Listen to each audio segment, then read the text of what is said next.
ఇచ్చి పంపించిన కార్యక్రమం కూడా అప్పట్లో జరిగేది. అప్పటికి ఇప్పటికి తేడా గమనించండి. చంద్రబాబు నాయుడును కూడా కనీసం ఇప్పటికైనా ప్రజలకు క్షమాపణ చెప్పి కనీసం చేయాల్సిన పనులు ఖచ్చితంగా చేయమని చెప్పి అడుగుతా ఉన్నాం.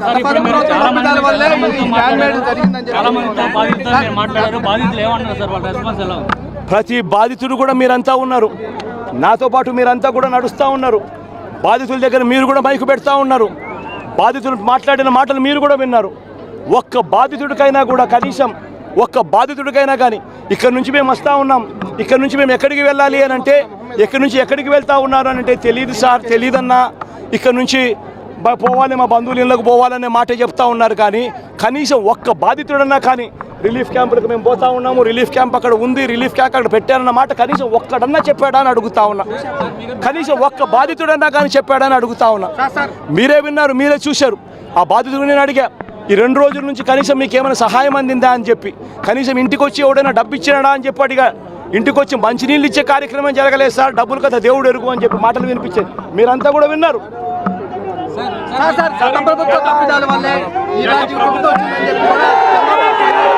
ప్రభుత్వ తప్పిదమే, మ్యాన్ మేడ్ ఫ్లడ్ ఇది. బుడమేరు అనేది పెరుగుతా, బుడమేరు నుంచి వరదలు వస్తా ఉన్నాయని తెలుసు. బుడమేరు నుంచి వస్తా ఉన్న వరదలను కూడా ఇక్కడనే పంపించే కార్యక్రమమే చేశారు. శనివారం రాత్రి ఒక అలర్ట్ లేకుండా, ఒక సిగ్నల్ లేకుండా నీళ్లు బుడమేరు నుంచి గేట్లు ఎత్తేశారు. అలర్ట్ లేదు. ఇక్కడ ఈ ప్రాంతంలో ఉన్న ప్రజలకు కనీసం పట్టించుకునే కనీసం చెప్పడం లేదు. ఎత్తేసినారు. ఎందుకు ఎత్తినారు? చంద్రబాబు నాయుడు గారు ఉన్న ఇల్లు, కరకట్టు మీద ఉన్న ఇళ్లకు ఆ ఇంటికి సంబంధించిన ఆ నీళ్లు పోకుండా రక్షించుకునే దానికోసం విజయవాడలోని ఈ ప్రాంతాన్నంతా కూడా నీటిమయం చేశారు చంద్రబాబు నాయుడు గారు. నేను అడుగుతా ఉన్న ప్రతి ప్రశ్న కూడా లాజికల్ గా అడుగుతా ఉన్నాను. చెప్పాడు కదా ఆయన, పని చేయకుండా అన్నీ అయిపోతాయని. అందుకే కదా ఈ పని చేశాడు. ఇప్పుడు 3 బ్రీచెస్ చూడని వ్యక్తిని ఏమంటాం మనం? అదే మరి ఈ రాష్ట్రాన్ని వారిగా దారుణంగా చేసిన వ్యక్తిని ఏమంటాం మనం? బాధ్యత ఉంటే మరి చేస్తారా? అంటే ఒక చేతగాని వ్యక్తి సమర్థించుకునే విధానం పనిచేయొద్దని సమర్థించుకుంటున్నాడు. మనందరికీ పని లేదు. ప్రజలు కష్టాల్లో ఉంటే ప్రజల కష్టాలు గాలి కొదిలిపెట్టి విలాసవంతమైన జీవితాన్ని గడిపిన వ్యక్తి మన గురించి మాట్లాడే అర్హత లేదు. అదే గాని ఈరోజు ఇలాంటి ఇప్పుడే కాదు, ఏ రోజైనా ఈ రాష్ట్రంలో వరదలు వస్తే పట్టించుకున్నాడా? వరద వస్తే బాపట్లలో కార్పెట్ వేసుకొని నడిచిన వ్యక్తి, డయాస్ పెట్టి పొలంలో నష్టాన్ని చూసిన వ్యక్తి, ఇప్పుడు నేను బురదలో తిరిగాను కాబట్టి బురద నీటిలోకి వచ్చాడు. ప్రజానాయకుడు అనేవాడు సేవాభావం ఉండే వ్యక్తి.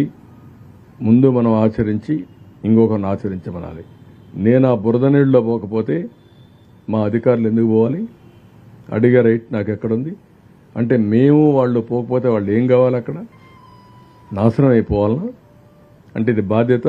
అందుకే నేను చెప్పాను మీకు, ఇలాంటి వ్యక్తులు రాజకీయాలకు అర్హత లేని వ్యక్తులు. ముద్దులు పెట్టి లోపలికి పోయి 10 సార్లు చేతులు కడుక్కునే రకం వేయి. అంటే ఇవన్నీ డ్రామాలు ఆడితే రాజకీయాలు రాణించలేరు. సిన్సియారిటీ ఉండాలి, మనస్సాక్షిగా పనిచేయాలి. ఇలాంటి వ్యక్తిని నేను చాలాసార్లు చెప్పాను. అతను ఒక స్ప్లిట్ పర్సనాలిటీ, ఒక సైకో. ఆయన అనుకున్నదే రైట్ అని మనం నమ్మిస్తాడు, మెస్ప్రిజం చేయడం, అదే మాట్లాడుతూ ఉంటాడు. ఇప్పుడు కూడా ఈ రోజు కూడా చూశాను నేను. మా ఇంటిని కాపాడుకోవడానికి ఆ పక్క వచ్చే నీళ్లు ఈ పక్క పంపించానంట. Can you tell? బుద్ధి జ్ఞానం ఉందా? మీరు కూడా వినేవాళ్ళకి మీకు ఏమన్నా ఉందా? అలాంటి వ్యక్తులను సమాధానం చెప్పమని అడగడానికి మీకు మనసు వచ్చేదని అడుగుతున్నా. ఎందుకు అటువంటి చెత్త మనుషులతో స్పందించాలనా?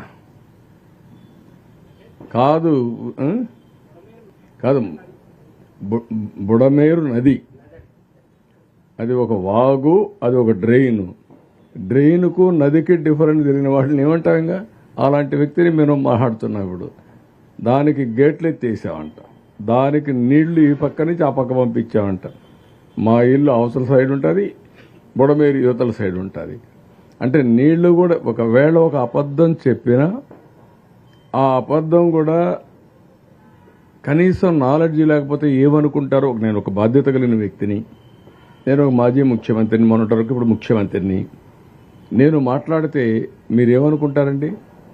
కృష్ణా నదికి బుడమేరుకు వ్యత్యాసం తెలియకపోతే రెండు నదులు చేసేస్తే ఇలాంటి వ్యక్తులు రాజకీయాల్లో ఉంటే మన దురదృష్టం కాకపోతే ఏంటిది? ఈ రాష్ట్ర ప్రజల దురదృష్టం కాకపోతే ఏంటి? అందుకే పొటాటోకి ఆ రోజు మీరు చూశారు, టమోటాకి పొటాటోకి వ్యత్యాసం తెలియకుండా మాట్లాడాడు. వీళ్ళేం చేస్తారు రాజకీయాలండి?